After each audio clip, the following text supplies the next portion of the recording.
आणि अजित पवारांचा विमान अपघात झाला नाही, तो घातपातच होता असं वाटतंय, असं रोहित पवार यांनी म्हटलंय। सदोष विमान दादांना का दिलं? रोहित पवार यांनी सुनेत्रा पवार आणि एकनाथ शिंदे यांची भेट घेतली, हा सवाल केलाय। उद्या ते दिल्ली दौऱ्यावर असतील, इंडिया आघाडीच्या नेत्यांना भेटतील, अपघाताचा मुद्दा संसदेत मांडा अशी विनंती करतील। व्हीएसआरला कुणीतरी वाचवतंय असा रोहित पवार यांचा आरोप आहे। व्हीएसआरच्या मालकाला व्हीआयपी ट्रीटमेंट का, असा सवाल रोहित पवार यांनी केला।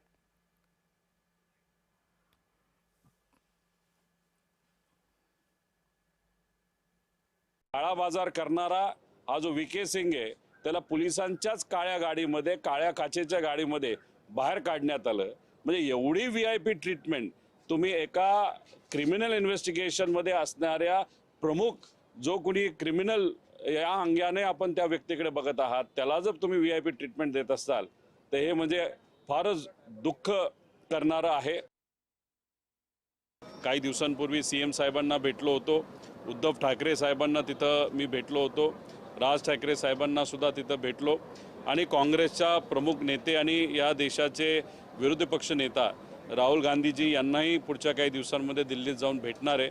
अरविंद केजरीवाल साहेबांना उद्या दुपारी 1 वाजता हा विषय काय, का महत्त्वाचा आहे याच्यासाठी सुद्धा आम्ही सर्वजण जाऊन तिथे भेटणार आहोत। त्यामुळे आमच्या लेवलला ज्या ज्या काही गोष्टी आहेत, आमच्याकडनं जो कुठला प्रयत्न त्या ठिकाणी केला गेला पाहिजे तो आम्ही सर्वजण करतोय।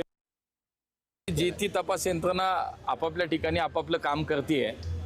आता कोणाचं काय मत आहे, त्यांचं ते मत त्यांनी मांडलं, मी त्याच्यावर काहीच बोलू शकणार नाही। पण मला असं वाटतं की अगदी राज्य सरकार म्हणून सुद्धा CID असेल, केंद्र सरकार म्हणून सुद्धा आमची AIB, DGCA सगळ्या यंत्रणा आपापल्या पद्धतीनं मला असं वाटतं काम करतायत।